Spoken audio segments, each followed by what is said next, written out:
Hey, There's good point. That is a there's point. there's heroes, and then there's just I hate. There's no other way I can say this. There's heroes, and then there's side pieces. A side piece doesn't do well in a standalone movie. I believe a side piece is what is known as a Talia al Ghul. Oh, Still, but you don't see a snap. top. But you don't see a Talia al Ghul movie, don't you?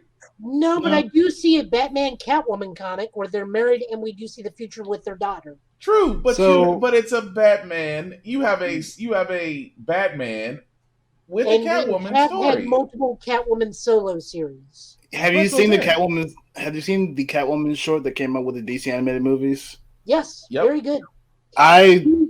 Based off that, I feel like a Catwoman animated series or movie could work because that honestly was really good animation and a good short story. So Well, that's I mean, Anything done competently, can come out very well. That's why I feel like it seems like DC seems to wake up when they do what you call, Will, their side pieces. It seems like for some reason they kind of put a little bit more into the lifeblood of DC when they do side material. Okay, Okay. and while we're on this, when we bring this up, I do want to talk about the Blue Beetle short because that thing is hilarious. I'm Are they glad you supposed said to be doing a television show on that? Blue No, Beetle? no, no. They No, did it's a short.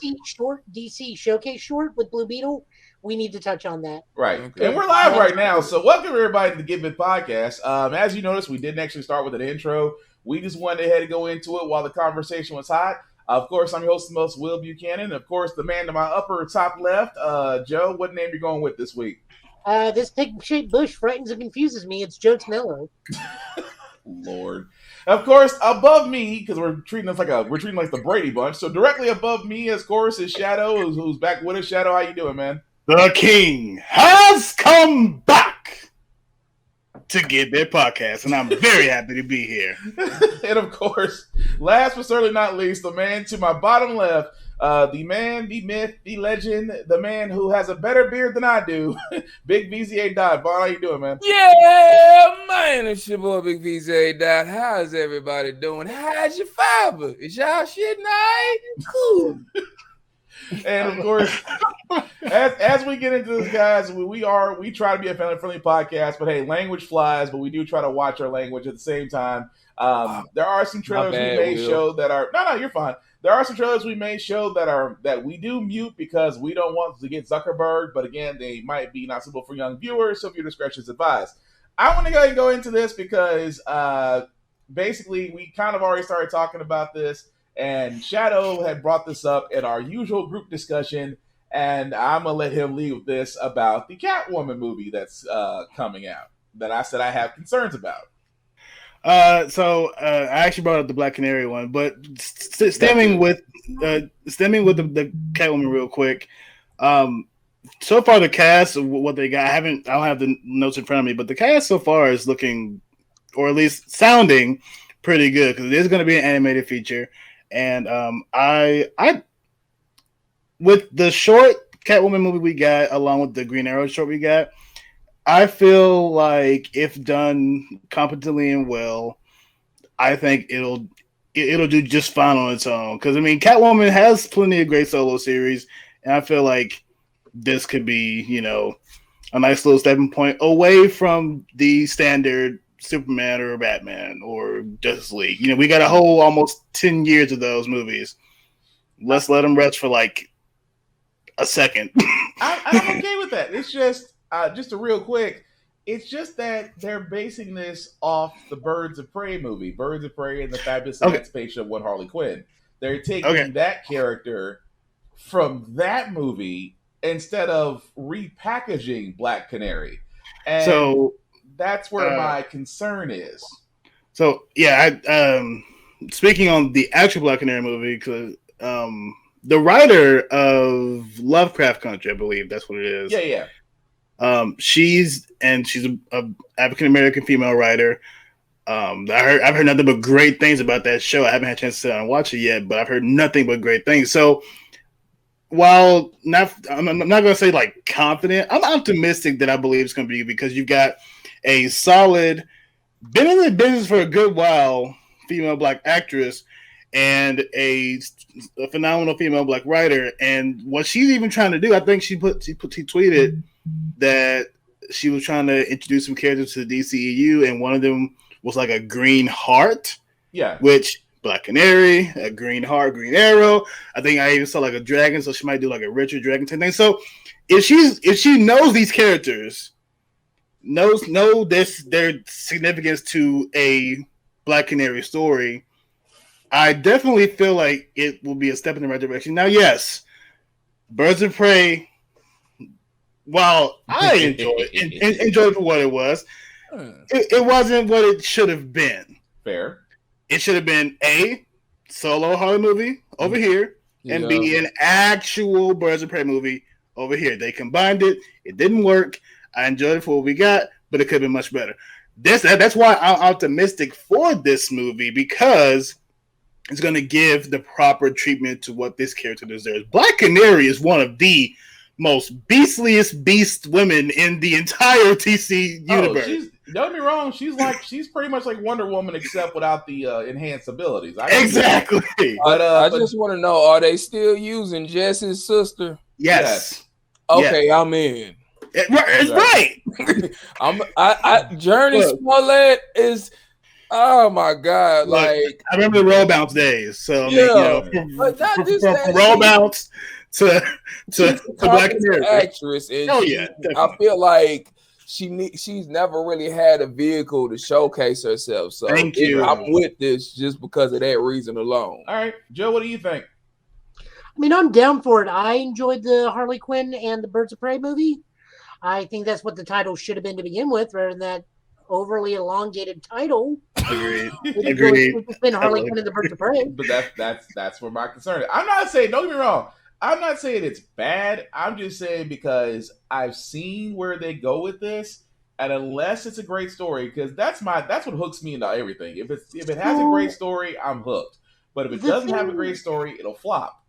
And DC. So the thing is, we need to see who the villain of this is, because Canary doesn't really have villains. She is mostly either dealing with Justice League villains with the League, or she's with Ollie dealing with Ollie's villains. Right. She actually herself, save but I can live with for a Justice maybe League villain, though. Roulette, save for maybe Roulette, I would think would be the closest thing she has to a villain, and even then, that's more of a every female hero's has to deal with Roulette at some point. I mean, it's just like Red Tornado and Supergirl. It could still work. Yeah, and that's why like when I saw that tweet of her featuring like Richard Dragon and talking about like possible like Bronze Tiger and all this stuff, I'm like, okay, those characters in a Black Canary movie could work because they're going to focus on her martial arts background, right? Which we really didn't get focused on. Oh yeah, she could do some whatever in Birds of Prey, and then we barely got the cry at the end. Mm-hmm, but now, like I said, Beastly is Beast Woman, and there's a reason for that. Like so having these characters, and if we want to go with a villain, I mean, we saw a version of Richard Dragon in the Arrowverse with Ricardo Diaz, right? And we saw how he took his villainous turn. If there was a villain I could see as the villain of a Black Canary movie, it would have to be Richard Dragon. And my hope is that they balanced out because this is going to be another one of those movies. I believe that will definitely focus on the girl power and all this stuff, which is amazing. Yeah. That we're getting a lot of that now. But balance that with this is still a comic book movie. Fair. We want comic book things to happen. Fair. And I love seeing that is all I ask. Yeah, comic book things to happen. Let me see Black Canary run up a wall and drop kick Richard Dragon. I'm good. But also other things too. Two other movies I wanted to bring up. Well, actually, in this case, Joe brought this up earlier in the week, and it was confirmed that Ironheart will be in the Black Panther Wakanda Forever movie. So we will see Riri Williams, even though they did cast someone as Riri Williams sometime last year. It was just actually, like I said, for all those that are just tuning in, that was confirmed that Riri Williams will basically be in Black Panther, Wakanda Forever. Now, keep in mind, we are The also. actress is Dominique Thorne. Thank you. Yes. So Dominique Thorne will actually be the one that actually plays Riri Williams. For all those that don't know, she takes up the mantle of Iron Man by basically building her own suit, and is kind of guided by an AI Tony Stark-like person. Kind of the same way, well, more Tony Stark, less Edith, if you will, if you remember the Spider-Man movies. But I had no issue with that because a lot of people are wondering how they're going to do Black Panther, just because of the late Chadwick Boseman, may he rest in peace, because he was so iconic, especially in his most recent episode of Marvel's What If, which Shadow will tell us about very shortly. It's just the fact of the matter is we were wondering how they're going to do this. And I do like the fact of bringing in Riri along with Shuri, and I know a lot of people are saying Shuri should take the mantle. A lot of people are saying Killmonger's specifically not dead. He could come back and take the mantle. There's a lot of speculation out there as far as who's going to take the mantle of Black Panther. Even M'Baku actually took the mantle of Black Panther for a little bit. Yeah, he did. There's definitely plenty of other options, and with the introduction of the multiverse now, there's more options. If not now, you took the thought out of my head. Yeah. The two biggest things right now, are the camp of just have Shuri take over, explain that he's off in space doing something. I don't feel like they should actually kill him off in the movie universe. If he has to show up later, just have him show up in costume, no revealing his face. But say he's off in space helping with the Skrull War with Fury. War. And she takes over. That's that camp. Or, multiverse. Something happens in Doctor Strange, and we see a universe where it's a different faced T'Challa. Right. Or Eric Killmonger is there, and he's good, like we're finna get in episode 3, and just that is true.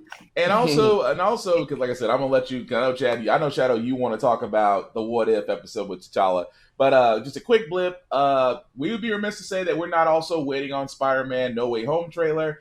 My buddy Brandon Davis over at comicbook.com did actually confirm with the MCU head Kevin Feige that they will be releasing a trailer sometime this week. It could be Monday, it could be Tuesday, it could be Wednesday, it could be Thursday, it could be Friday.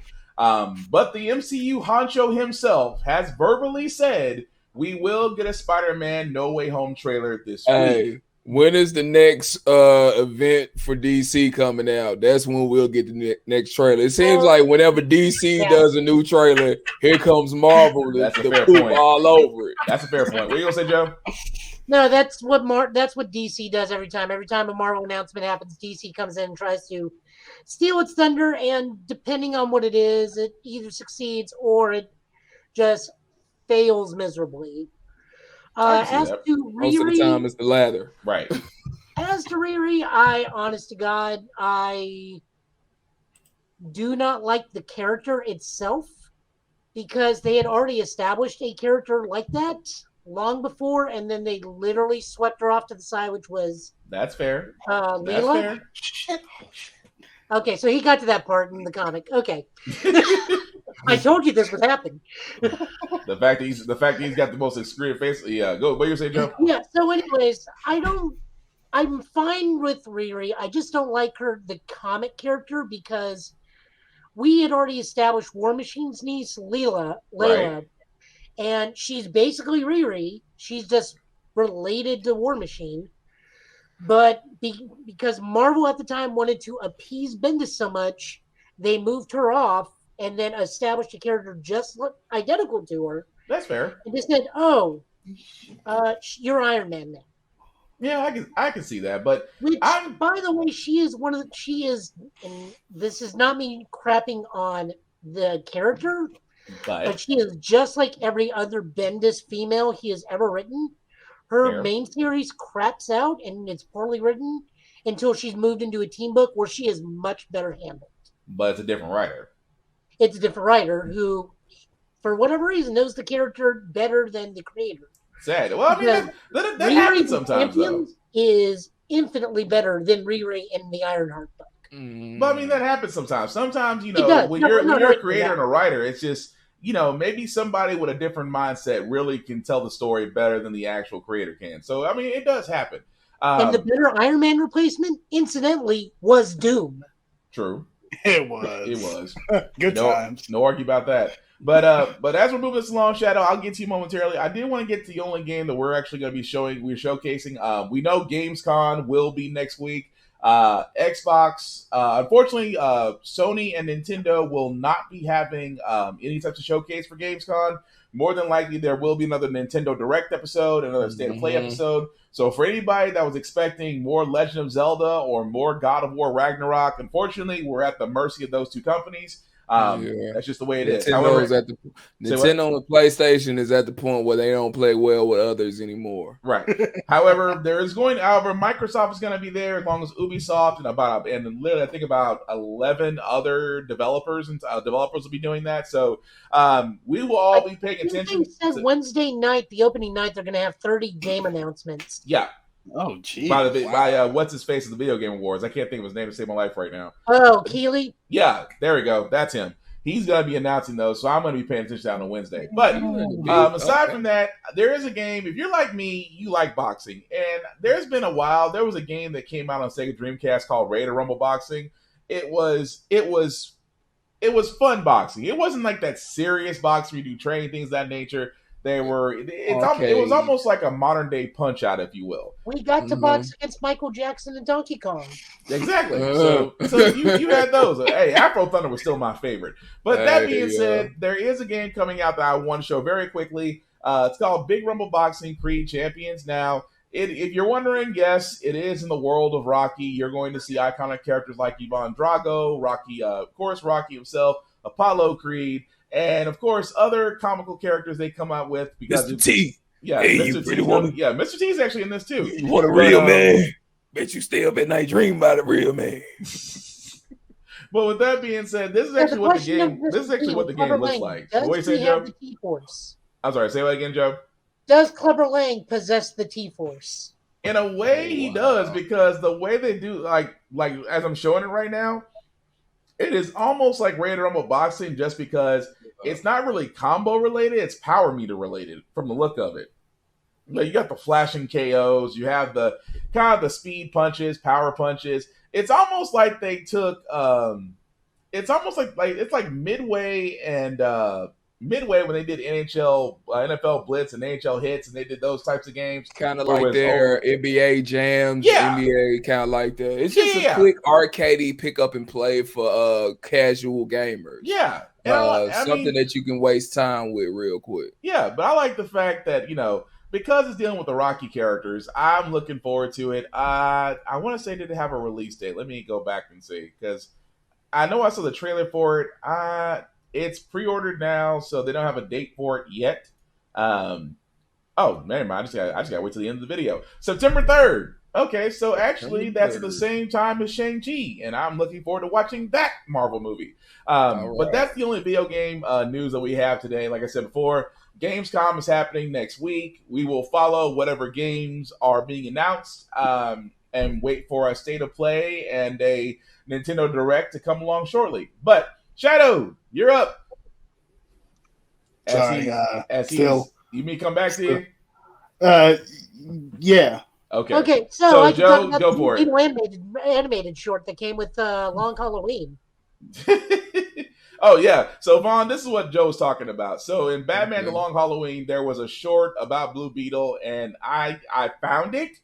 I'm a little scared to play it because it's on YouTube, and I don't want to get Zuckerberg. Yeah. So Joe, you mind explaining what the short was about? Okay, so the Blue Beetle animated short, which is about Ted Cord and all the Charlton characters, is absolutely fantastic because it is lampooning the ever-loving crap out of all the Justice Super Friends and Ken and Ruby Spears era DC shows. Sound effects, miscoloring, dialogue happening while no mouths are moving. All the great 70s stuff. Recycled animation, all the Hanna-Barbera sound effects. I mean, it was pure joy. And also, it's available on YouTube right now if you want to watch it. Just because, like I said, Zuckerberg is always watching, and I don't want this podcast to get Zuckerberg right now, so I cannot tell you where to find it, except that it's on YouTube. Aside from that, that's on you.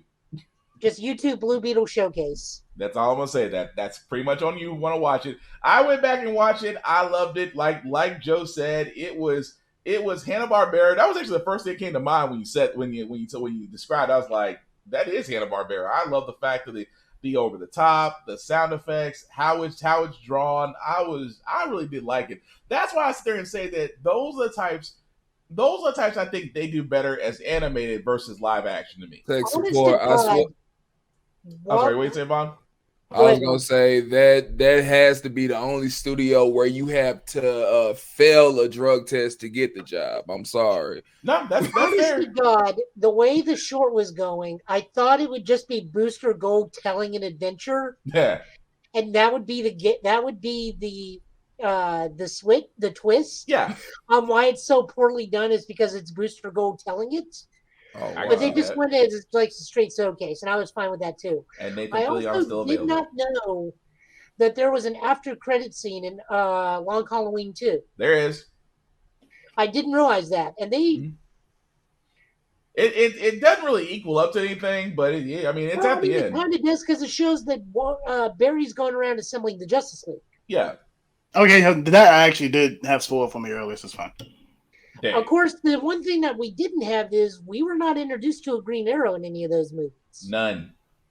So again, where is that where does that go? That's what I there and said. It's not a bad storytelling. It's just that there were some elements that they chose to keep out. I'm sorry, that's wrong to say that. They may have decided not to go that route. I won't say keep out, but it's almost like it was an executive decision not to tell that story to me. But anyway, so Shadow, I know you're still knee deep in it, so I'm glad you got on headphones because I'm gonna let Joe go right through Stargirl because, like I said last week, I owe Stargirl an apology because it really did get good after episode 4 of season 1, and now that we're in season 2, episode 3, I believe, with the appearance of Green Lantern. I'm sorry, 2. Was it 2 or 3, Joe? Episode 2. Sorry, 2. So with episode 2 was the appearance of Green Lantern's daughter, and Supergirl was a tad bit jealous. Hey, real quick, Joe, give me a peace sign when you're done. Okay. All right. We'll go for it, Joe. Supergirl. What can I say other than this was a Joe Tonello episode? Because this was all about Green Lantern. So I really enjoyed it. They did Jade well. They picked a great actress. We do know that her brother is out there in the world. We do not know if he's Obsidian yet or not, but more than likely he's going to be because we also got notable Starman legacy. I think he just got to that part, but go ahead, Joe. Yeah, I think he just got done. So, anyways, he's catching up on Power Rangers. Longtime Green Lantern villain, but also Green Lantern or Starman hero? Question mark. Question mark is right. Question mark the Shade, and we're also starting to see possibly the coming around of Solomon Grundy into his Starman persona of Solon by forging a friendship with Rick. Honestly, it was all great all around. I like that Courtney was like, all right, I'll put Stargirl away. I'll put myself first. And as soon as a villain comes up, then we'll deal with it. And then you just like see her literally bursting at the seams like, so there's a villain. Right. Bad. And you just like see her slowly bubble to her. She bursts like, I'll go get the staff. Right. She was just excited about a villain. And of course, with Eclipso, that's what I thought was interesting. They're going. Oh, Eclipso's terrifying. Yeah. This is exactly how I wanted Eclipso. Yeah, I could live with that. I liked how they did Eclipso and actually bringing him into the forefront. But the mom almost made it. She almost made it. She was so. That's like the whole most episode. Terrifying thing is Eclipso in the first episode. Yeah, that was a little messed up. Also, for all those wondering, Legends of Tomorrow. Look, this week was just this whole week was just Among Us. If you've ever seen the game Among Us, that's what pretty much Legends of Tomorrow's was, and it wasn't even that good. So take that with a grain of salt. If I could sum up and you're probably wondering, why do I still watch Legends of Tomorrow? Well, I watch it because, again, I suffer for y'all. I mean, I suffer for y'all, just like I suffer for Black Lightning, and I was hoping for Black Lightning. I mean, Joe can sit there and tell you this entire on the podcast we've done. I hope like Reverse Flash hope for Wally to become a hero. I just have to kill off his love interest. That's how much hope I had for him. You didn't suffer through Black Lightning. You suffered through Batwoman. I suffered through both, but I'm just splitting hairs. What you saying, Vaughn? I couldn't do it. It was too like, and I like watching stories that try to help, like they try to bring in how life affects us, you know, but it was just too, hey, superhero, black life, superhero, black life. I'm like, okay, like tone it down some. You want to get a better thing of that? Go watch Brooklyn Nine-Nine. The new season is all about this stuff. Yeah. I gave up on that shit too. I'm sorry, I couldn't do that show anymore either. All right, so let me get back to Shadow. Right, Shadow was kind of jumping at the bit over there. Hey, hang on, Joe. Shadow, are you good? You kind of jumping back and forth, so I'm not sure if you want to. Do you want to talk about what you just read, or do you want to talk about what if? Now, he's probably upset that he has to rewrite half of his fan fiction again. Dang, those eyes just went real wide. Shadow, you good? I think he's tuning us out. Chat. I think he's waiting I think he's tuning us out. I think because we were talking about we're going to spoil territory, you might have to give him the peace sign. All right, we're back. All right, there you go. Sorry about that, dude. We was like, I know we were in heavy spoiler territory for you. So I was going to ask you, did you want to go ahead and go with your review of what you just read, or do you want to go right into what if? I'm gonna start with this. Go for it. I told you. Mighty Morphin Power Rangers, or actually the issue is Mighty Morphin issue 10. First of all, the choice to split the Mighty Morphin Power Rangers comic from Boom Studio into Mighty Morphin and Power Rangers and tell the same story, but one set in space and some in the past and the other set in the present and stuff going on and have it interconnect. God, that's some amazing like storytelling, bro. Like first of all, it's marketing strategy because you get to buy two different books, so that's extra money in your pocket. But also, you get so much more story than what you can get just one like issue that just keeps going on for a while. We both had 10 issues for both of them now, and while I haven't read Power Rangers issue 10, which we will get to this thing, I'll review it. I just read Mighty Morphin, and what they've been doing, you know, Lord Zed's in the picture, and you know he's been setting up some stuff, and he actually had a nice little gambit earlier with like, I love stories where even when the villain loses, they win. It's called the Xanatos Gambit. If you don't know who Xanatos is, that's Gargoyles. Mm-hmm. One of the he's up there top tier with like a Lex Luthor type villain in the story. Love Xanatos. But they gave us a history of Zordon. I'm sorry. Wrong character. The history of Lord Zed. You're right, but at the same time. I'm right. I'm right. You're right. So before we get into this, let's cover this. I did preview this on the last one we were on. So Shadow's giving it more in depth because he is very, very entrenched in this. Yeah. So anything set in the past in the Power Rangers comic books universe with some workaround, I consider as canon in the main story because that's one area that we've never been able to establish. Right. You know, we started in 93, almost 28 years ago. Shout out August 28th, 23rd anniversary of Power Rangers. We in here. But, you know, we just started and we're in 1993 Angel Grove, and we got this big blue floating head, this robot dude, and he's like, hey, I need 5 teenagers with attitude. But hey, why not soldiers? No. And the black person has the gun. No, Alpha. I need teenagers. But Zordon, we have like army soldiers. No, fool. Teenagers. Anyway, with attitude. We all witnessed kidnapping in the first episode of Power Rangers. He was a floating blue-headed pedophile. I need teenagers. Why can't you get adults? No, teenagers. Well, they showed it, and see that right there, that concept, that answer, we got that answer in this comic book universe. He tried it, it didn't really work out as well as he thought it would. They tried to go, and only survived. But so that all that being said, anything that happens in the past, I consider with some workaround as canon. So, Mighty Morphin issue 10. They've been having the story, telling Zordon's story as like a young warrior on Eltar, showing him growing to be what we know as the benevolent leader. We see later on. Quotations on benevolent, but go ahead. Guardians of Eltar. One of the Guardians of Eltar, and his supreme guardian. So I do want to preface one thing on this issue. Mm-hmm. This entire premise was a throwaway line in Power Rangers. When yes, were talking, and she was like, "Do you remember the last time you touched the Zeo Crystal?" Yes, and that was the only thing we've ever heard of it. Yeah, that was literally it. So the Zeo Crystal's been in play. They just found it. They're protecting it, and his supreme guardian, his superior, Zolfram. He, as any soldier would get with stupid orders, you kind of get annoyed.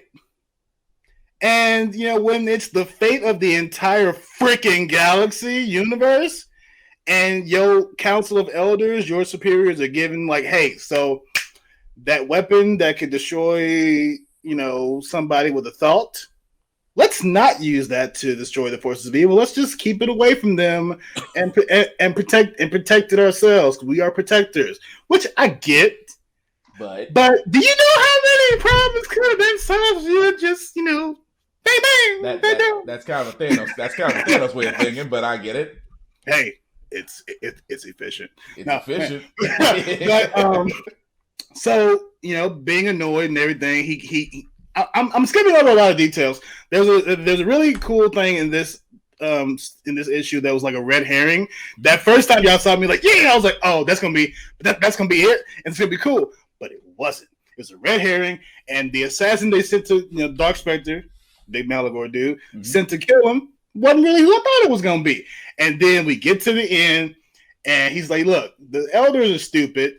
I'm going to go ahead and touch the Zeo Crystal, absorb its power, and use its power to end this threat. Ding! Didn't work. And not only did it not work, but like that throwaway line that Joe said when Zed was talking to Rita, you remember last time what happened when you touched the Zeo Crystal? Yeah. There's a reason Zed was introduced as a red, skinless, metal-framed dude. And we see that in this issue. We see what happened, how it happened, and first of all, gnarly as hell. Heckin' gnarly. You're good. Heckin' gnarly. But this explains so much what's going on in Power Rangers. And I haven't read issue 10 yet. I'll probably blank out when he goes over it. But what they set up last time that I read, and when I'm watching in this, and that's why I love it, because you get overlap. Right. Something happens, this is like, oh, well, hey, that character, but he was with, and then, oh no, like that type of feel. That type of feeling, it's like, okay, so all that aside, great issue. I mean, Boom Studios has not come out with anything wrong with the Power Rangers since they've started. Nice. And Joe, I know what you're going to say about Beyond the Grid. It's still a decent story. No, I'm fine with it now. I've reread it a couple times. That sounds like a very small concession. But go ahead, because he gave us lore on the Morphine Masters, which again canon. But we're now, I think they're stopping at either issue 10 or they're going to go a couple more issues. But we're getting a new series that will combine them back together, which is called Power Rangers. Third issue. It's a third series. Okay, third series. So these two are going to continue. Okay, so it's a third series called Power Rangers Universe, which is going to explore how the Phantom Ranger was created. No, that's all comics, Mom. No, I'm saying I might have to check this out, because I've always wondered why Zed looks like a humanoid rib. Yeah, in 10-4. Humanoid rib in 10-4. Got a little bit crispy. I look like my dad's ribs when he tried to grill, and I grilled and did better than him. They came out all black and crispy. Shots fired. That is definitely shots fired. But Power Rangers Mighty Morphin issue 10, great issue. Now, hopping over into a different universe. I'm just saying we can eliminate half the universe and keep all the resources. It's not that hard. Or you can just increase totally the resources. Genocide, my friend. Or you can just increase the resources. Mm-hmm. Hey, the best weapon anybody can have is a good argument. Right? You'll have too many greedy people. If you increase the resources, you just make the greedy greedier. Technically, true. You can say that. But anyway, for all those that are wondering what we're talking about, we are talking about the most recent episode of the Disney/Marvel series What If. And it's going to be a little bit of a rough one just because it was the last performance of Chadwick Boseman, a.k.a. the Black Panther, in which he did reprise his role of what if the Ravagers, Yondu, happened to pick up Star-Lord, pick up Chadwick Boseman's character, T'Challa, in Wakanda, instead of picking up Peter Quill as he was instructed to by Ego the Living Planet. So, Shadow, go ahead and take this one, man. Basically, charisma saved the entire universe. He was a player the entire charisma, knowledge, and just being a generally good person. Yeah. Save the universe before the end of this episode. I'm gonna get to that later. But so we see T'Challa in the recreation of the first scene from Guardians of the Galaxy. He's on Morag. He's heading to get the Power Stone. And, you're thinking, okay, well, it's going to go like the same. Like, Korath's going to show up like, hey, who are you?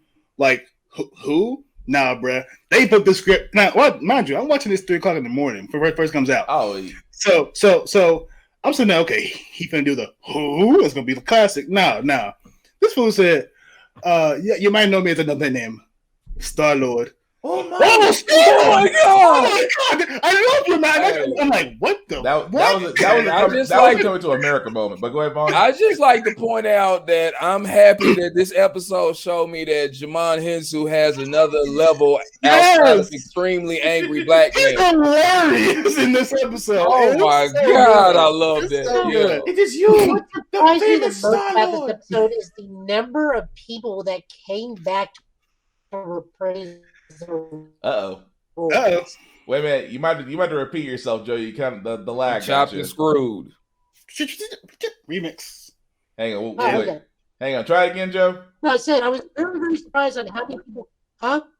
No. You kind of lagged out when you were saying. Repeat what you just said. Oh, I was very surprised how often or how's the rolls. Okay. So what he's trying to say, because he keep lagging out, he's surprised that we got somebody to come back and reprise the role. Yeah. And that's another thing that I was going to lead into.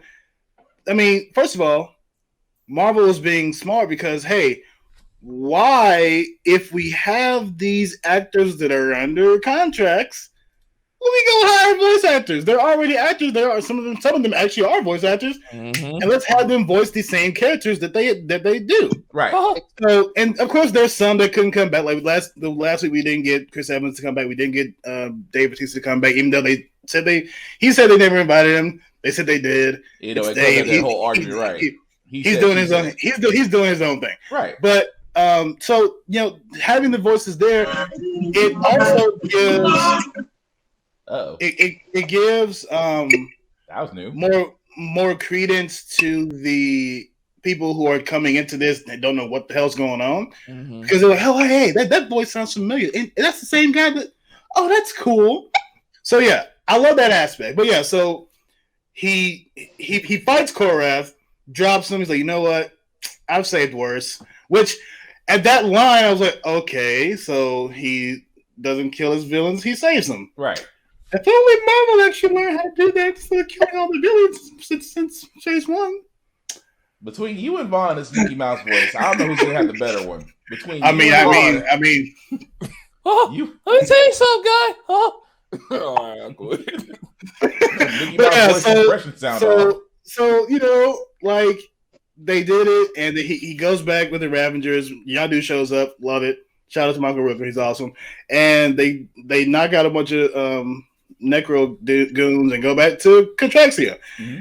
And they walk in like the most swaggiest crew, which, I mean, if you got T'Challa, Wakandan royalty in space, that's saying a lot. Your crew is gonna be swaggy. Right. Any crew you with is gonna be swaggy. Right. And all you gotta do is point at Chella like, "Hey, man, look, what else I got to say?" And so they're all sitting around the table, and Korath, you know, he got saved, so he's the newest Ravager or whatever.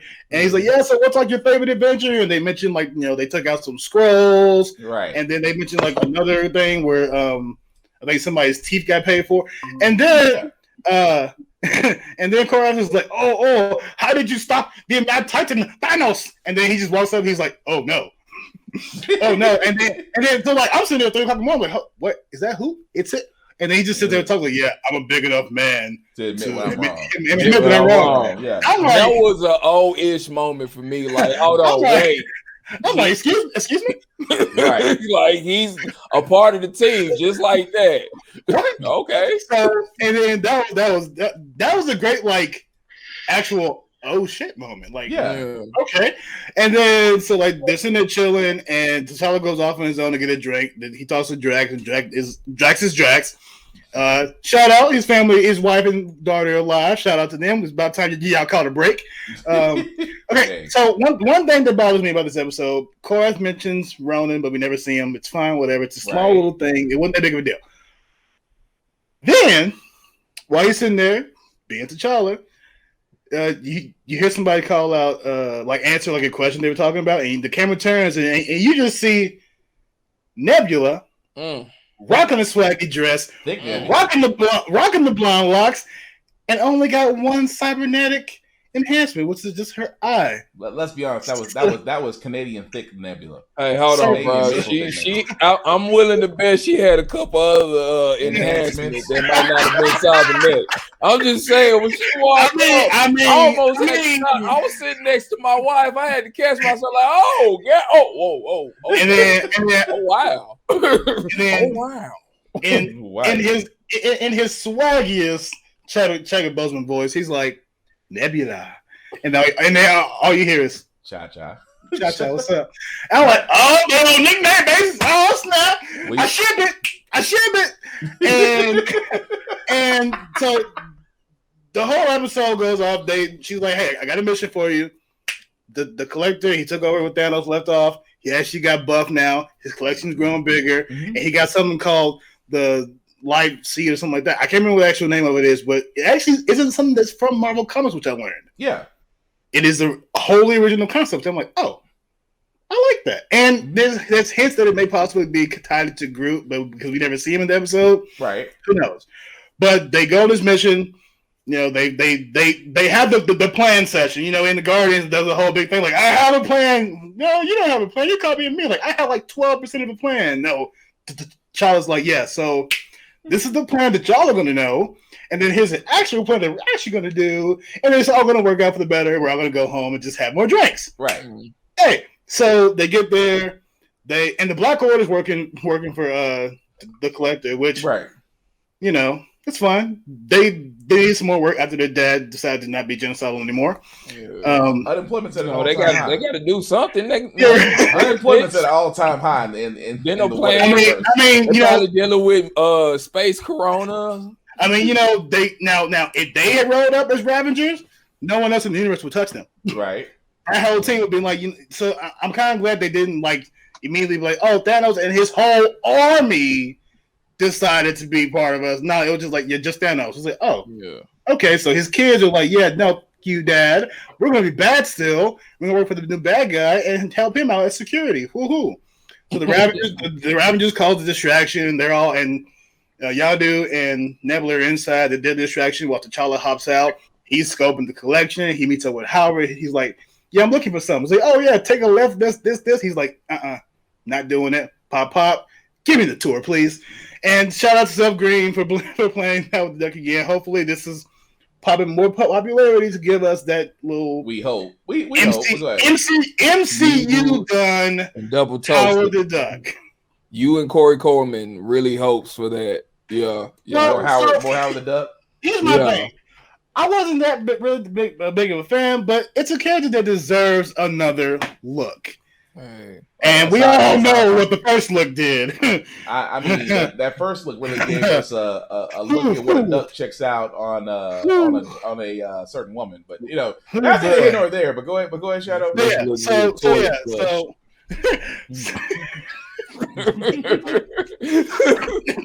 So you know, he gets in and he finds this like hangar of ships. You see a whole bunch of different ships, like Avengers Quinjet, Hank Pym's Quantum Machine, a Xandarian like Starcraft for the Nova Corps, a whole bunch of different others. There's every like a possible like kind of differently designed X-wing in there. Yeah, it is. It's a little off.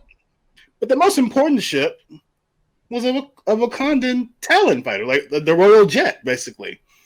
And that, you know, confirms that one, they absolutely do have space travel, which I believe they already had in the movie in the first place. But you walk inside. First of all, you feel sad because, you know, he found out that Yondu lied to him.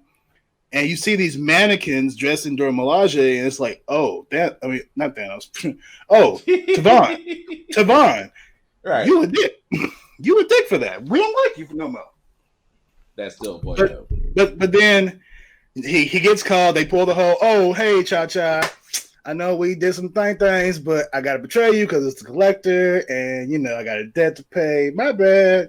That was good. And then, you know, though. They have the standard MCU, like, oh, you lied to me, but oh, your family, you're like, oh, no, you lied to me. I'm still mad. And I'll forgive you eventually. Yeah.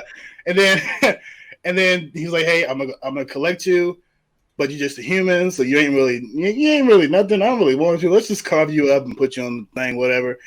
And then using the necklace that he's had as a kid, when they picked him up, he breaks out of the cage. He does a really, really couple like Black Panther-ish moves. So he's still got that training in there. Like, he still got those moves. He hops off the wall like a Panther would. Uh-huh. But he's fighting Ebony Moss, so that ain't really gonna work for him. But the slave girl, Karina, she knocks him out. He's like, yeah, I'm forgiving your debt. Now me personally, I've been like, oh, so you want to join my crew? And maybe get some coffee later? Dang. Some space coffee. BTA style. Yeah, so to turn it all up, they fight against Tavon. Nebula reveals, hey, not actually a traitor. While they're fighting him, I got the Embers. Let's get out of here. And they beat Tavon doing a really tricky move, which I love. Shout out to seeing Captain America's shield, Mjolnir, which, why would you go for a dagger and not grab Mjolnir? What? Okay. And anyway, they win. They're saved.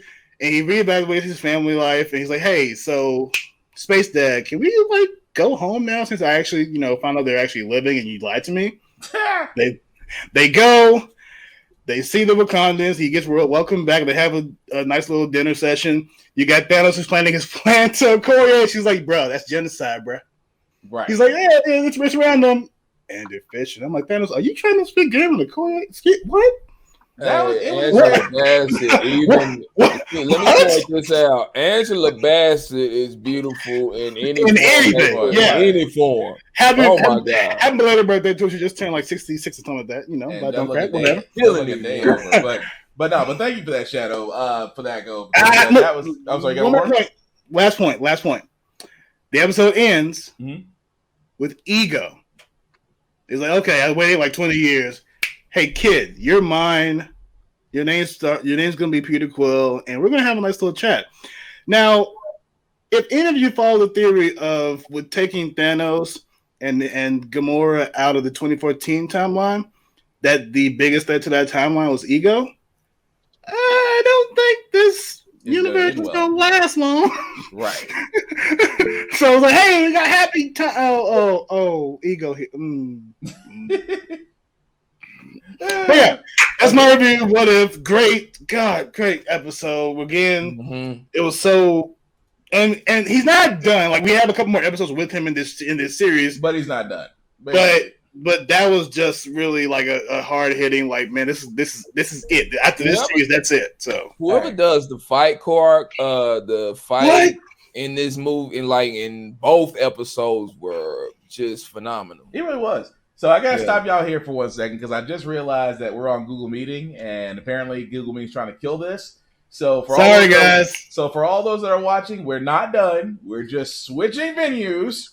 So because I know we still have. I know Vaughn, you're about to start your smoky trailers very soon. I got to dip out. Joe, we're gonna go ahead and get to your comic view. So guys, bear with us for 1 second. We're just gonna switch things up.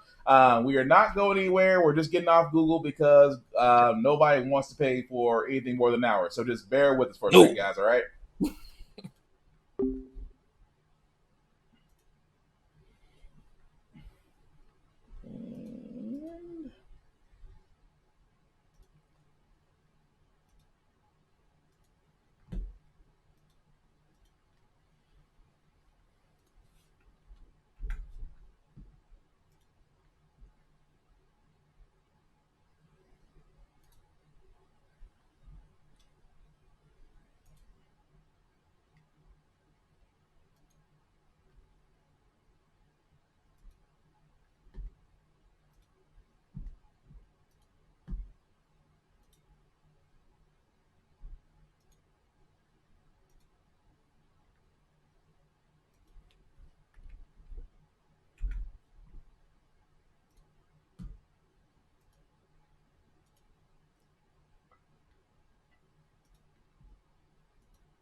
Are we back?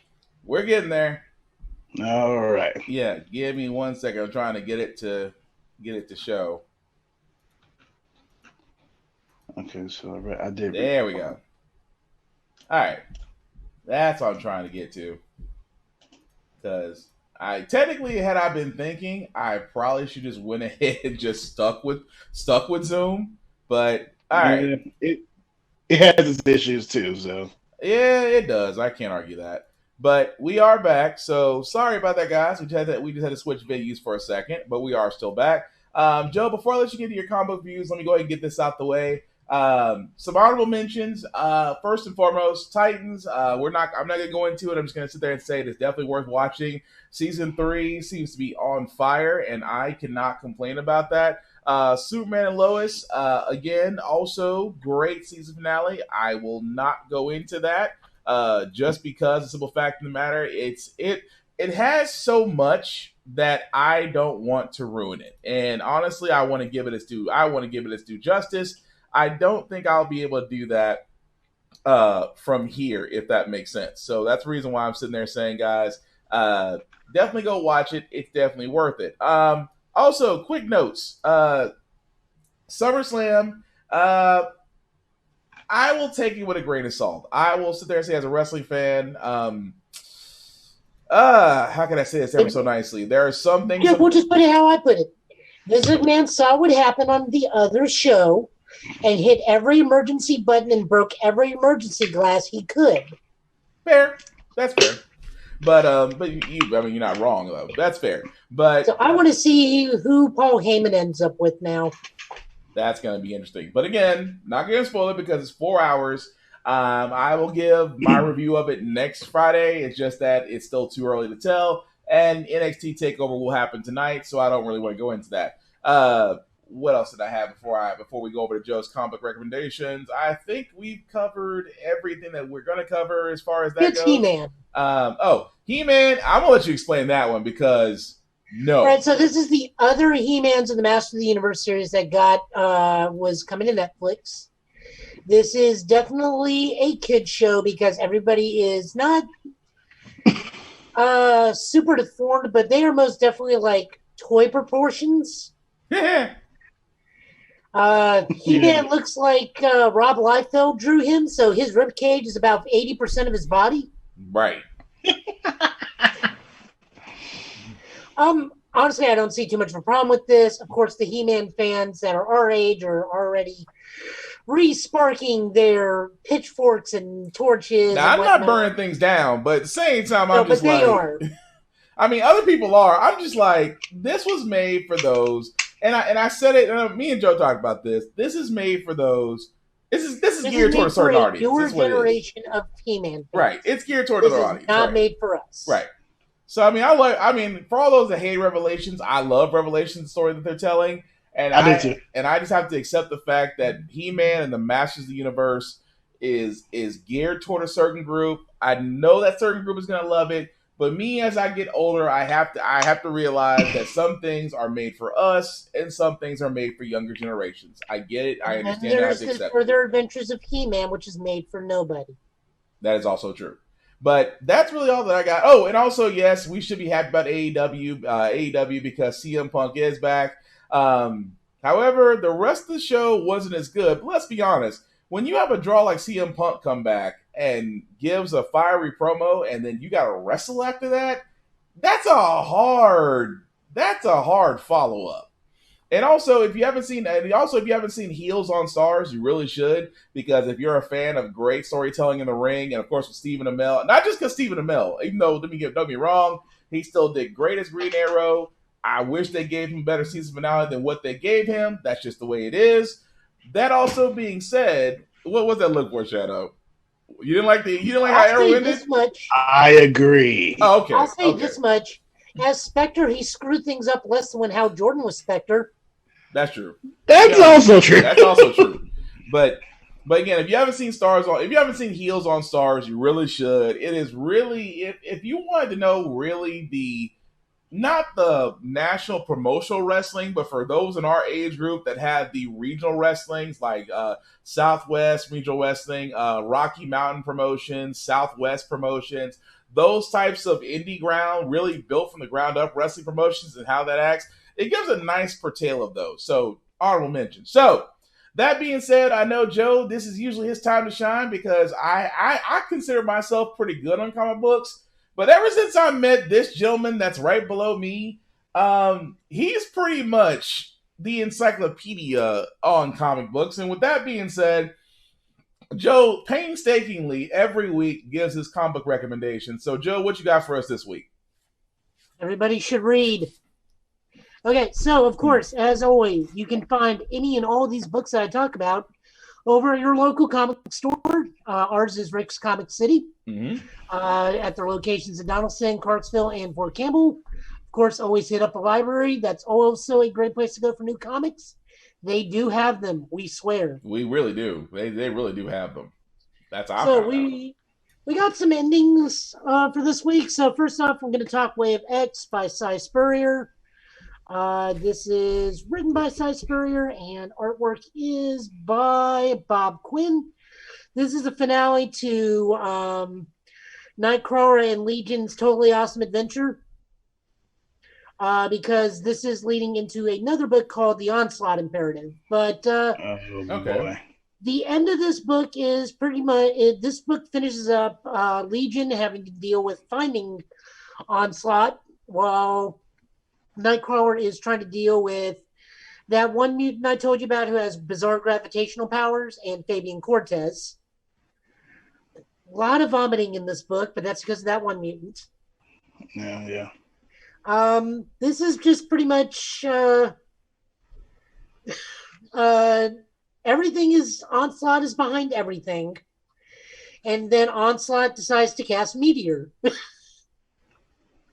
on Mars. Actually, he pretty much drops. Wait. He casts Meteor by dropping one of the moons of Mars onto Mars. How much hate? I don't even want to know how Onslaught is even alive at this point. Every mutant came back in some way, shape, or form. So Onslaught is back as some form of psychic resonance. That makes sense. Yeah, it sounds like he never dies, but go ahead. Stop Meteor and also kill Aerith at the same time. Fabian Cortez boosts Nightcrawler's powers to the utmost limit, and Nightcrawler bamps onto the moon and bamps the moon back into orbit. Huh. Okay. And then dies. Nice. Mm-hmm. I'm sure Death Battle will use that as a feat later. Probably so. But of course, since it's X-Men, death means absolutely nothing, and then in the next panel, he's immediately reborn. Well, death is a revolving door, so we shouldn't really be surprised by that. It's comics. What do you expect? No, in X-Men, it really is a revolving door because they have conquered death. Right. Yeah.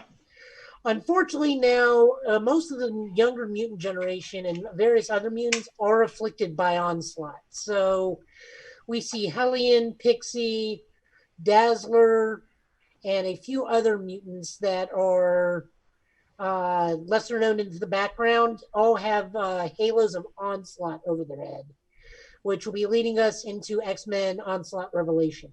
Okay. That ends Wave X. Interesting.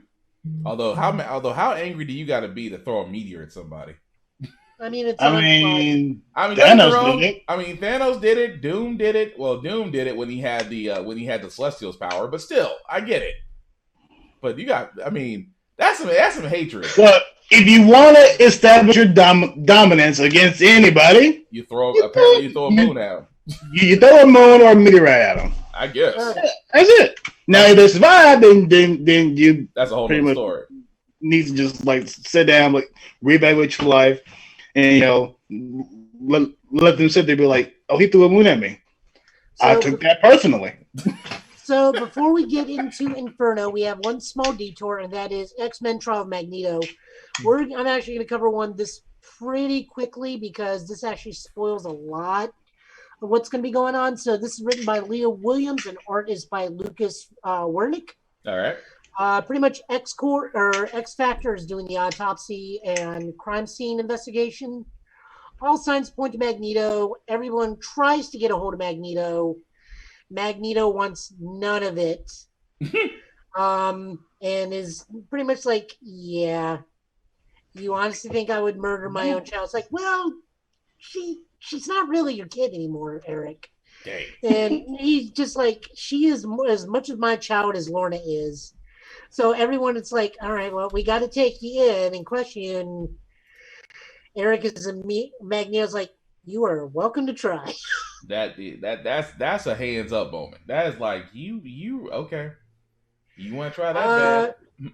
Meanwhile, in the land of the dead, we see Wanda, and Wanda's like, well, I'm in the land of the dead, but I'm not dead.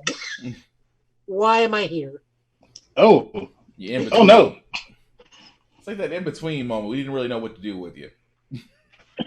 Yeah, she's like, her exact words is, I grieve for myself because I was killed.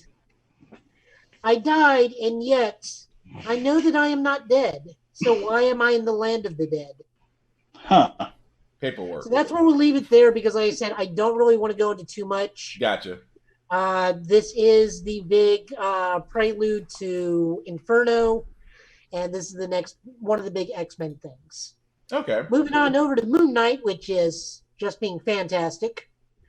Moon Knight has to fight possessed elderly people. That doesn't say elder abuse at all.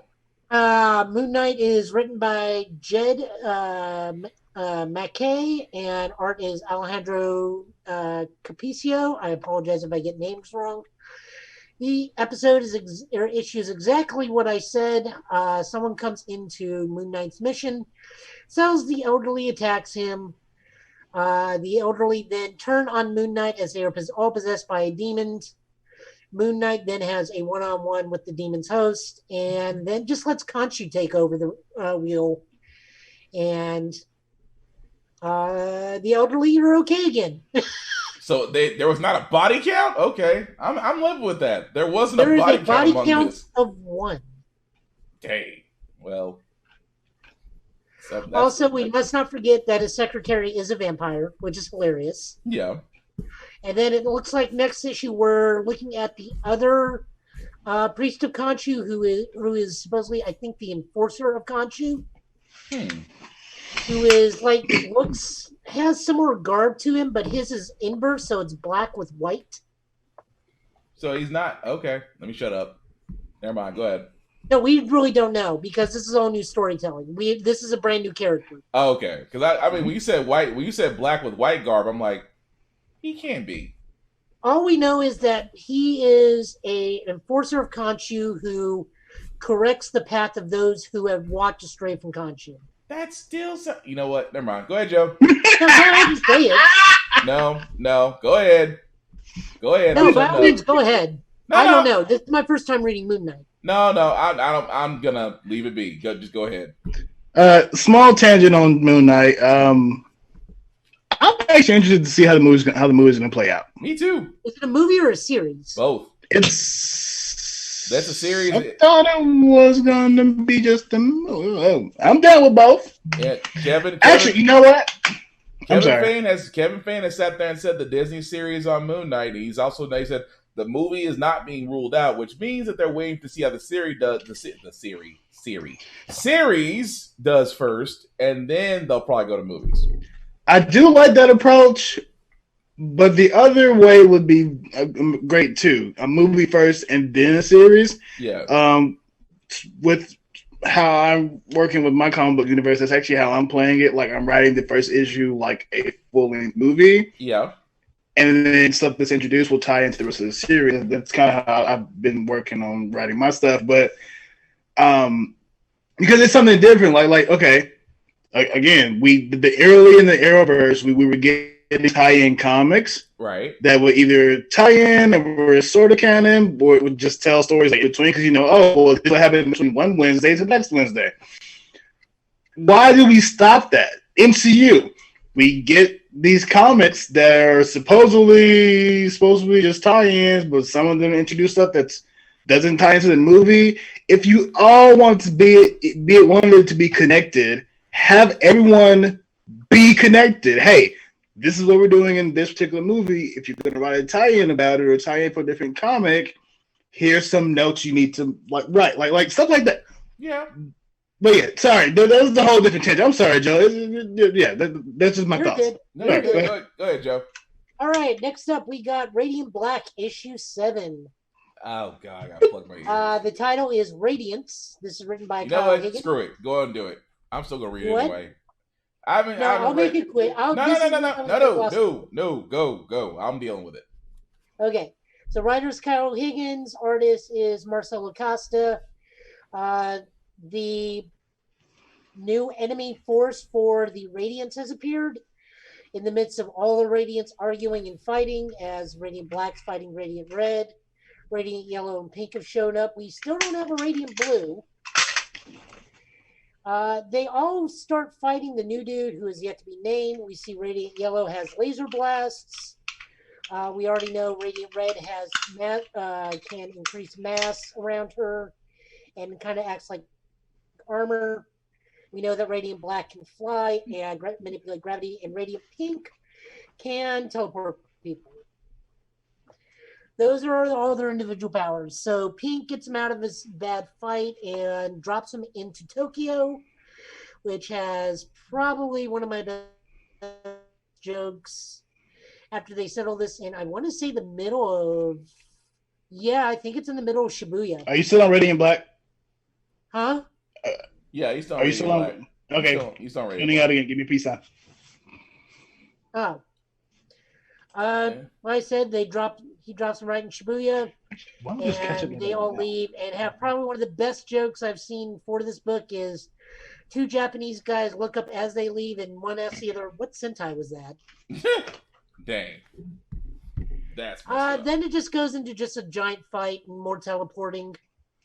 So that's pretty much the issue. They get separated. Black and Pink wind up in Russia.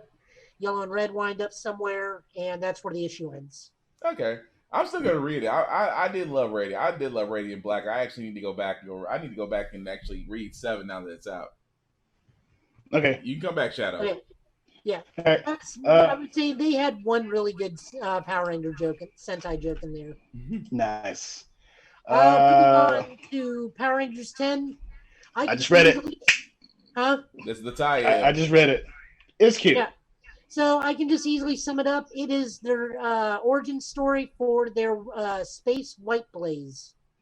If you get the Ronin Warriors reference, if you do not, yes, it is. That's a deep cut, but yeah, it is the origin story and a solo story involving their Space Tiger.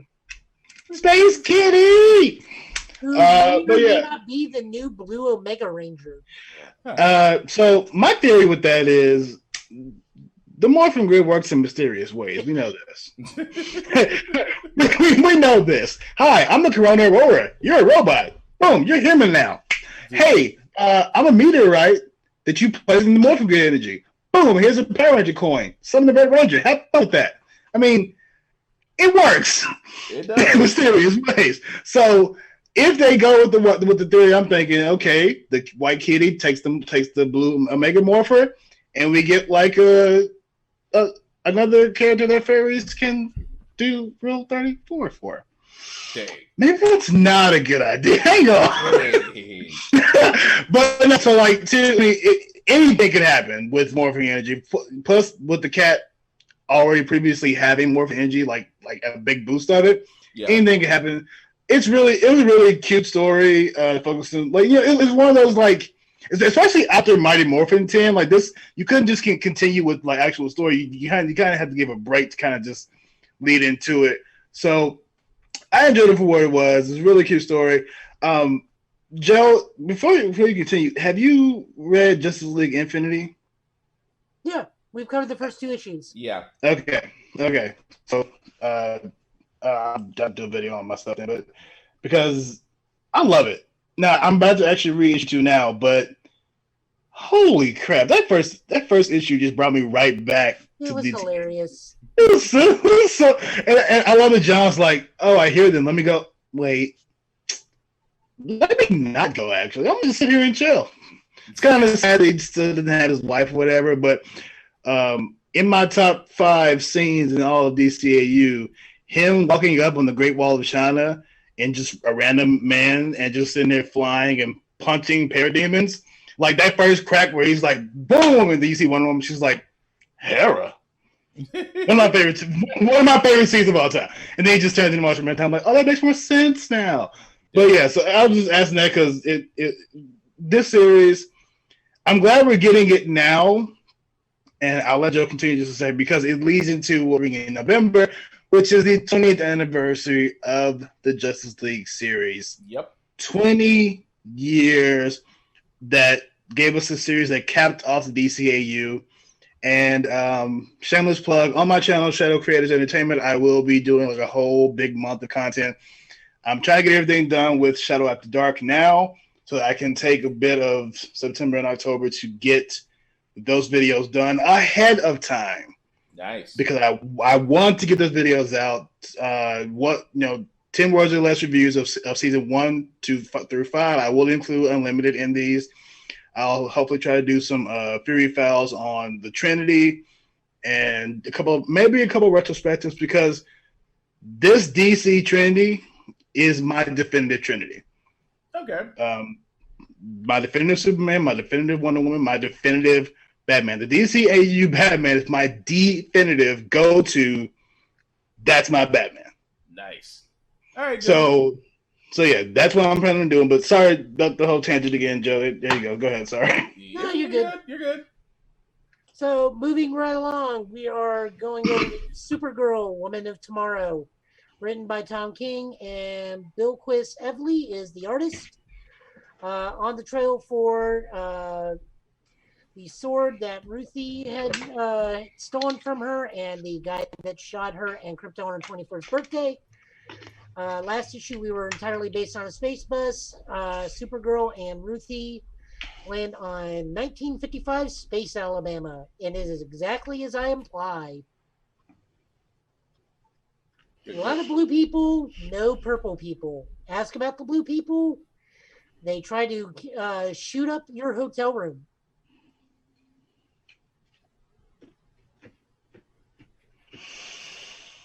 You can hear Yeah, pretty much. You can Exactly. hear a tumbleweed right now. Yeah. No, I know exactly what it is and why.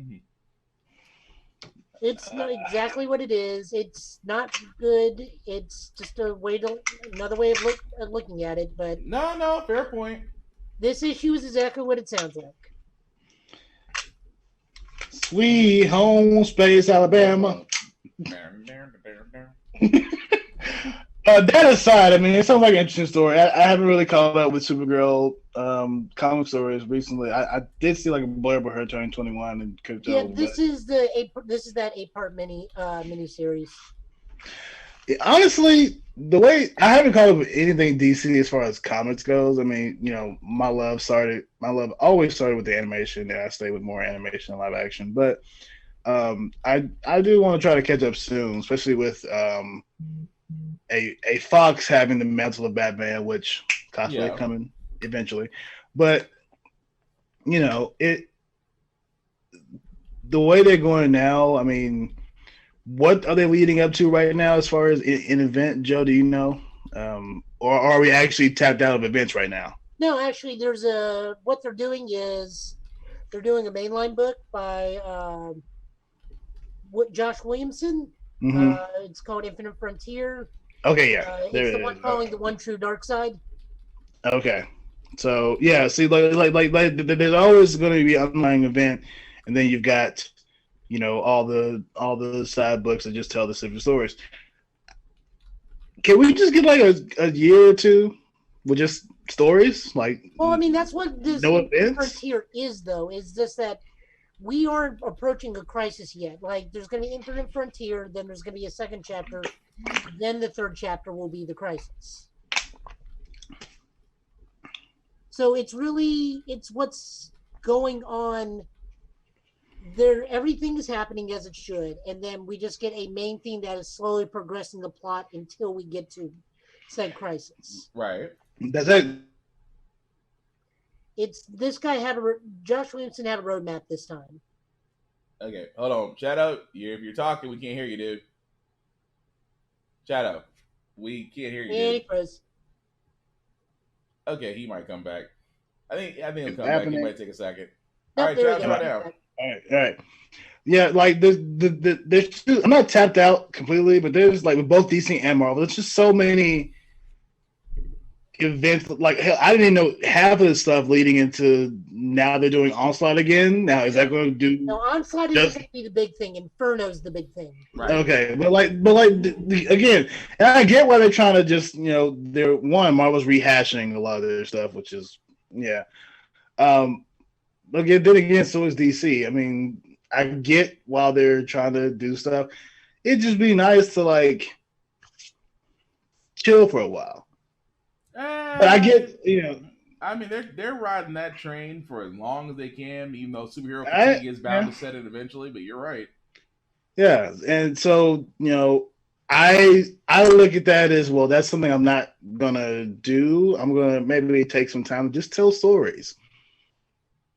Some stuff might lead into some stuff, but just take a little bit of time to tell stories, introduce characters, give characters actual depth, and then throw in a giant in-game style event that has been lead up to in the background that wasn't really the focus of it. If that makes sense. No, fair point. It's fair. I mean, that's all. I get what you're saying as far as that. It's like a lot of where they're going with it. But shoot, I mean, even when you saw Marvel and what they're doing right now, they are steady more wheels forward going into Phase 4.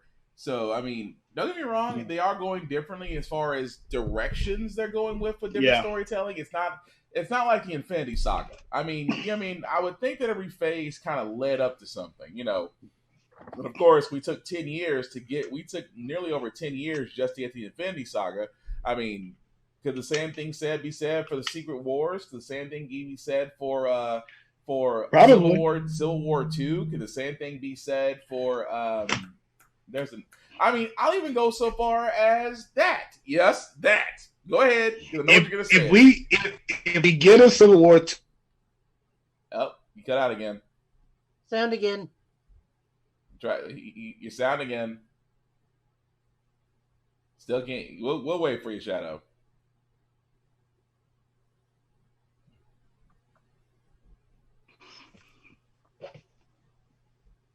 Not the sad face. Okay, we're back. Okay, all right. Now what you're saying? If we get a Civil War 2, I'm done. No. Civil War 2 already happened. No. I'm talking about in the MCU. In the MCU, not in the. No. More likely. No. We're gonna get the champions before we get anything else. Thank God. So, well, I hope they go with Young Avengers, but if they do champions, it's fine. No, we're at this point we're getting champions because we already have a majority of the champions. It works. So with the introduction, no, go ahead. Go ahead. No, go ahead. With the introduction of King, we now know who the big bad is. So unlike Thanos, which took about 5 or 6 movies to actually be introduced, right at the bat we know who we're facing in the beginning.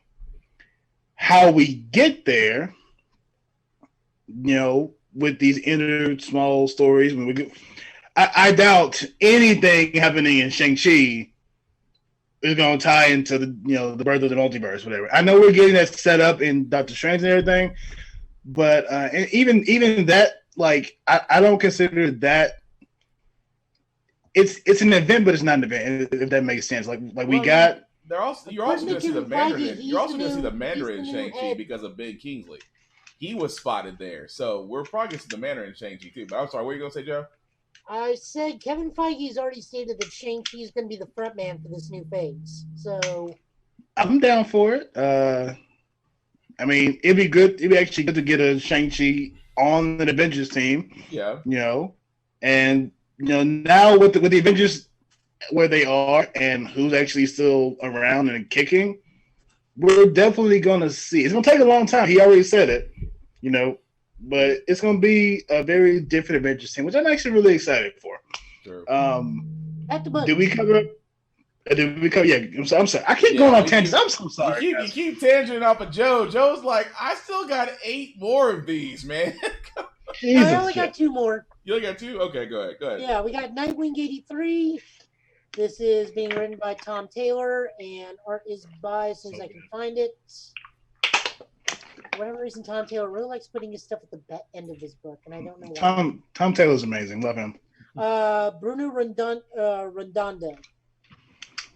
So this is continuing, and this is the finale of the first arc.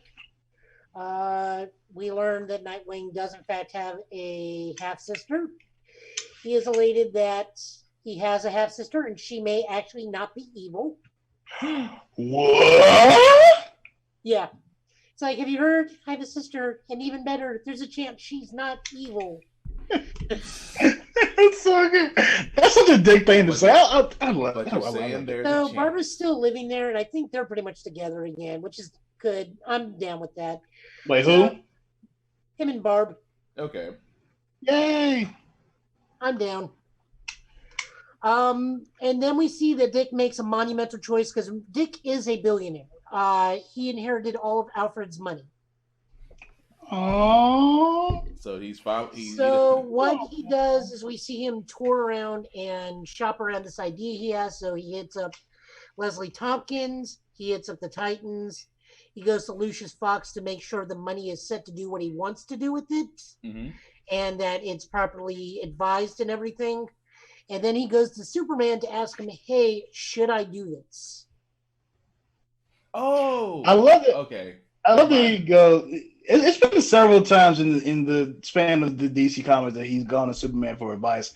And I love that they have that relationship. He even says here, I have an idea. You gave me my name, Nightwing, and you give me some of the best advice I've ever seen in my life. And I thought you would have a unique perspective on this. And Superman is like, being an alien? It's like, Dick goes like, no. Being the most human person I could ever know in my life. Well, I mean, Batman did regard Superman as no. He actually says that. He's like, well, have you spoken to Bruce? Like, yeah, Bruce doesn't really big on talk. Yeah, that's true. Yeah. But that's how Superman is. Superman is always seen as that pillar of hope. So it's like, seeing Dick go to Clark about it and asking stuff, that I can see that. It's not like Jason Todd went back to Bruce asking questions. So here's the other thing that's very nice, because this also ties into the other Tom Taylor book, which is Son of Superman. Is Superman hears the idea and he tells him go with it, it's a good idea, and he's just like, I'm supposed to bring home dinner, but I need a favor from you. And he's like, I'm gonna have to go away for a while, which is Superman and the Authority. and John's going to step into my shoes, and I need you to be there to give him the guidance that he needs. And Dick is like, well, of course I'm going to help. Nice. So at the end of it, Dick goes out to the public and establishes the, where is it? What is the name of it? He establishes a foundation in Bloodhaven called the Alfred Pennyworth Foundation. Aww. Well, he was the best one to inherit the mantle. So let's be honest. So we also see this really cute thing. We see the Bat Family group chat. It does have Bruce, Babs, Dick, Jason, Tim, Cass, and Stephanie, and Damien. Damien's just like in the ... So Stephanie says, wow. Tim says, raising the bar higher for the rest of us. I'm proud of you. Jason says, nice work. Before you give it all away, don't forget you still owe me $20. Dang. That's a Jason thing. Damien goes like, it's not a competition, but you win. Aww, and then Cassandra, who in a previous issue was established, she just figured out what emotes are. Has champagne bottle, horn toot, blow a whistle, clap, clap, clap, wine glass, toot, then just like 5 screens worth of fireworks. Dang. That's cute. And then he gets a call from Bruce. He does get a call from Bruce. And Bruce says, I know I needed to talk to you about this. I'm sorry, but you honored him today. Thank you. So they went for the wholesome ending. Nothing wrong with that. Yep, and then we get the prelude to the next arc, which is dealing with the new villain, Heartless. I will say this about the comics going right now, like with Batman in particular, the amount of new villains that are coming. Oh, I'm completely Batmaned out. I am only reading Nightwing and Robin. Yeah. Well, they haven't had a Red Hood and the Outlaws in a long time, but go ahead. Actually, I just reread both of those series, and still my favorite. Like, great, so good. And final book of the night is Flash. Oh, Jared's gonna love this. I don't know if he's reading a whole bunch right now or not. That's a good point. Let's see who drew. Everyone's so busy. And he's really busy, so I don't know. I have to like sit there beside him to make sure he reads. Art writer is Jeremy Adams, and art is Will Conrad. This continues from last time. So Wally is in his Flash costume, which I love to death. He is saving everybody from the hospital that got torched by what's his name? Mickey. Okay. By Mick. I just can't remember his name off the top of my head. Firestorm? Heatwave. Oh no, Heatwave. That's what you're talking about. Sorry. So he gets out of the hospital. He goes back to his normal job, working for Mr. Terrific. Works in the scientists. Scientists can't figure something else, and Wally just immediately pinpoints it down because, like, he's a hands-on guy. So it's like, yeah, it's the metal you guys are using. Huh. And they're all the scientists like, well, how do you know this? Like, I had to build a really complex treadmill. Dang. And they're just like, okay. So nobody had the heart to ask him. It's like what kind of treadmill? No, pretty much. They're like, so what's your name? Wally West. I was hired on as an engineer. He's like, all right. And all the time's like, great. We're going to go to lunch. Wally, can you jump in and order that metal for us? And Wally's just like, ooh, I am not good with computers. They're like, no. It's really easy. You just go into the company database, look under R for requisitions, then type in the type of metal you're looking for, and it should be up here by the end of the day. I was like, sure. Yeah, this doesn't end well written all over it. Oh no, he really does. Like, it's hilarious. Like, it's like, where are your 84-year-olds when you need help? It's like, all right, requisition's done. It wasn't that bad. God, I'm so bored. And then, like, while it looks at his phone, it's like, oh, thank God, I fired the peer. And then he just, like, looks at the camera. I mean, oh, no. I was like, oh. No, he literally says not that that. self-realization, fourth wall thing, right? No, he literally says that. He looks at the thing, it's like, oh, thank God, a fire at the pier. I mean, oh Dang. no. That's terrible. And yet that's Wally. And meanwhile, there's something traveling to the Earth, and we cut over to the Yellow Lantern Corps, surprisingly. Sinestro?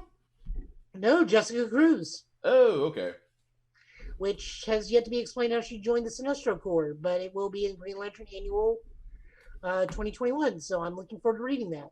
Oh, interesting. So they're honing in on something, and they bring up a energy barrier, and the thing just cuts right through the barrier. Dang. And whoever she's with just says, like, yeah, we should probably go report back to Sinestro. That's not good.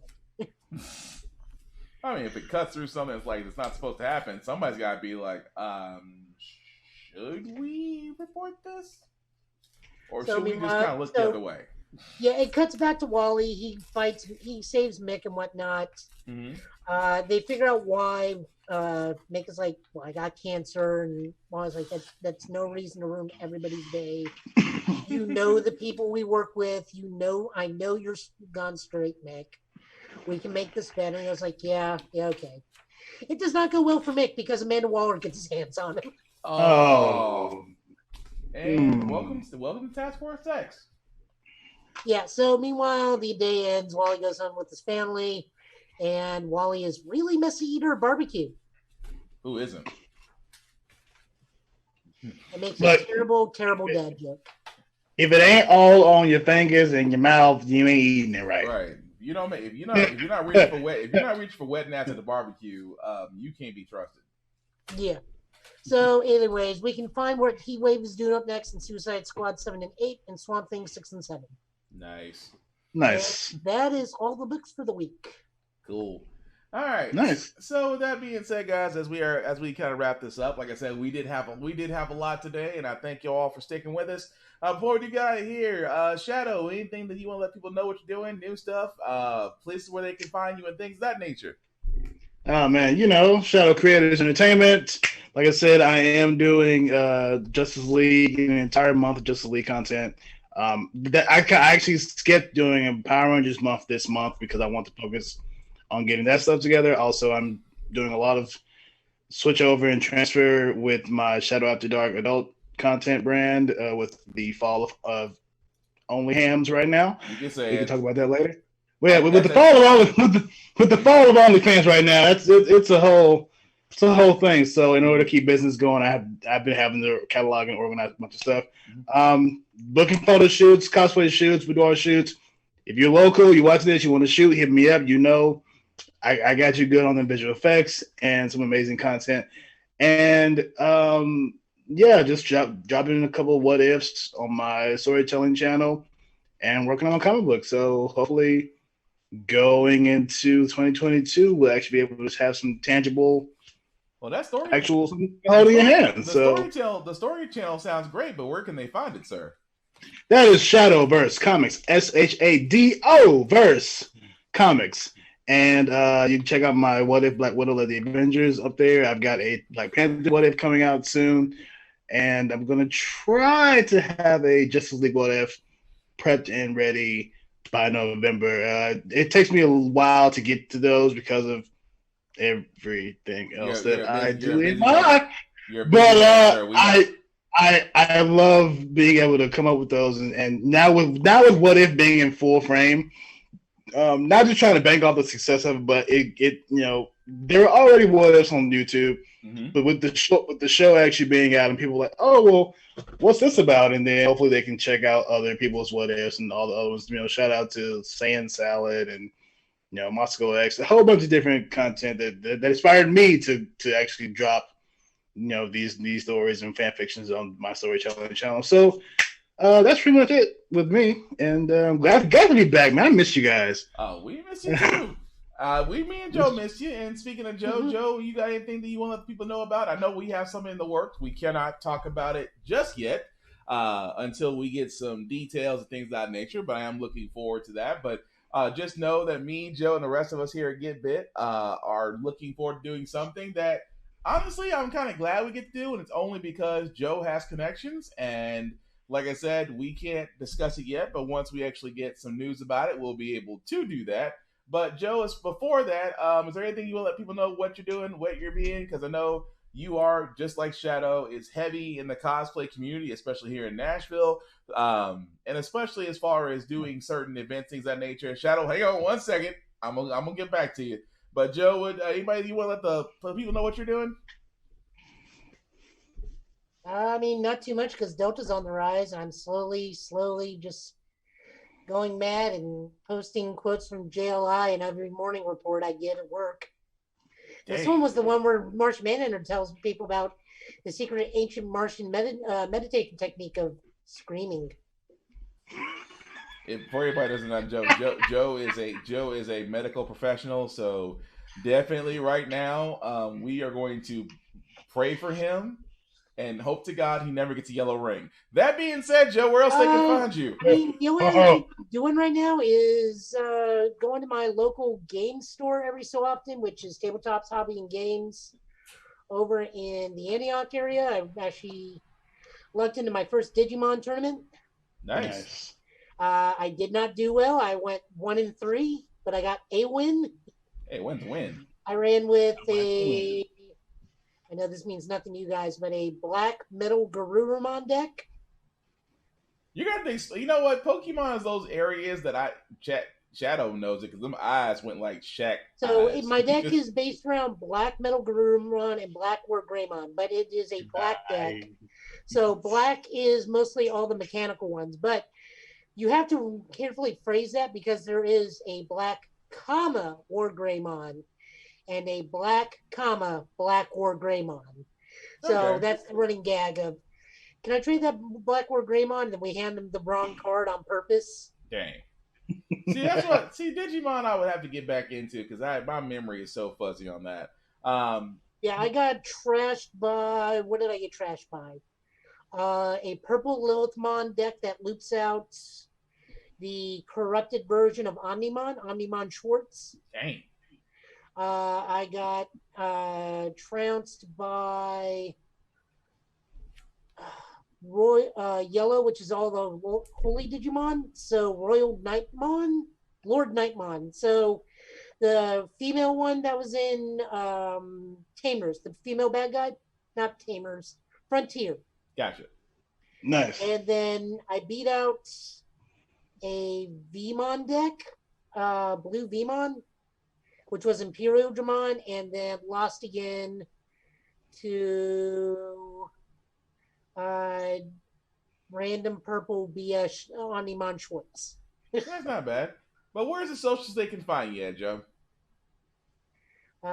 Nashville Green Lantern, Nashville Scarlet Spider.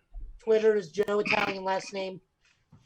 That is still the greatest Twitter handle I've ever heard. You can find me on PlayStation at Marvel_Toxin. I finally got proper internet usage, so I can play unfettered by the lag of the internet. I'm actually playing a really good game right now, Rebel Galaxy Outlaws. Never heard of it. Where it's a first-person, like, kind of X-Wing TIE fighter, but you're pretty much just a female Han Solo working her way through the galaxy. Interesting. I'll keep that in mind. Yeah, it's actually kind of a sequel or prequel, I'm not sure, to the original Rebel Galaxy, which was a third-person flight simulator, Starship Flight Simulator. Okay. Where, again, you just make your way through a galaxy and try to get a better starship and make it a living. But in this one, it's first-person space combat stuff. Cool. All right, Shadow. I'm sorry. I meant to hem you up because you had that look on your face like you wanted to say something. Because he forgot something very important that will get him killed. Yeah. So next month, the National Legion of Cosplayers, that is a group that both me and Joe are part of, we are guests. We are guests and hosts at the Columbia Comic Book Toy Expo. That is September the 18th. It's a Saturday. If you're local in the area, come on out and have fun with us. We're still masking up and doing social distancing, but we're going to have a great time. Cosplay it up. We're going to have a lot of guests out there. And then actually, following Saturday at Nashville Con, we are guests. We have a table right alongside of our partner in crime and crime fighting, Mutant Glue, who is a official guest at National Comic Con or National Con. I have got to formally meet her. I know her from Instagram so much, and I have yet to meet her in person. Oh yeah, she's that. She knows who I am, but we've never met in person. Yeah, but no, go ahead. Those are two I met. That's two events that I missed. Those are the events that were happening, and so really fun time. We hope everyone gets a chance to come out and still be safe. Cool. All right, yes, definitely cons. It's like I said, it's been a while. The last con I was at was Lexington Comic Con almost 4 years ago. So I'm looking forward to it just because I get to take a whole bunch of people that have never been to a con before, which is why I'm looking forward to Nashville Con, just so they can kind of get their first experience of cosplaying. I know my other buddy Thomas will probably be there as well. I don't know what he's cosplaying as, but I'm pretty sure he's going to be cosplaying as something. But beyond that, guys, where you can find me, of course, the link at the bottom you see in red. You copy paste that in your browser, we'll take you to my link tree for all of my Facebook and YouTube groups, for all of my podcasts, How the Fact We Got Here, Get Ben Influence Podcast. My IG is in the top left-hand corner, BlackBox447. Feel free to follow me there, guys, because I usually do post movie reviews, television reviews, inspirational stuff, and sometimes gym stuff. I try to work out. I'm in a shape. I like to get in shape, but I'm in a shape. I'm trying to work. I'm trying to be like Joe. Joe is actually in way better shape than me. And this man doesn't even break a sweat. As Joe is trying not to look at the camera right now. Sir, that camera's looking dead at you the same way Let Jeff me put Bezos it to you this way. They put it the best way ever on Brooklyn Nine-Nine. I can do some cardio. That won't be bad. I instantly regret this. But with that being said, guys, definitely like, share what we did. And hopefully, if you like what we did, please let me know. If you didn't like what we did, still please let me know. We still want to know. We disagree and agree on various opinions of all things fandom, geekdom, and nerddom. So do not be afraid to let us know what's going on with that. I have, like I said before, as far as live podcasts, we are working on something. We're just trying to get some dates in order to where we can do this in a more live setting, and especially if I could do this, if I can get me and Joe and everybody else together to be able to do these at cons, which, of course, with the Delta variant out there and masking and things of that nature, we will try to do so within a very safe environment. Underscore safe. About the best way you can put that, because again, it's all about taking care of each other. It's not just about ourselves. With that being said, guys, I do want to thank everybody for watching. Guys, any last words before we call tonight? May the power protect you. With that and hashtag. Yeah, I'm sorry. Go ahead. Go ahead, finish it. You cue that one up. My real last words. Sex work is work. In the conversation. Oh, I still want to talk about the off limits about OnlyFans, but that's an adult show. But with that being said, guys, I've been Will. That's been Shadow. That's been Joe. This has been the Give It Podcast. We do thank you all for watching. Please take care of yourselves and each other. We're gonna get through this, guys. Have a good night. Thanks for watching. Peace.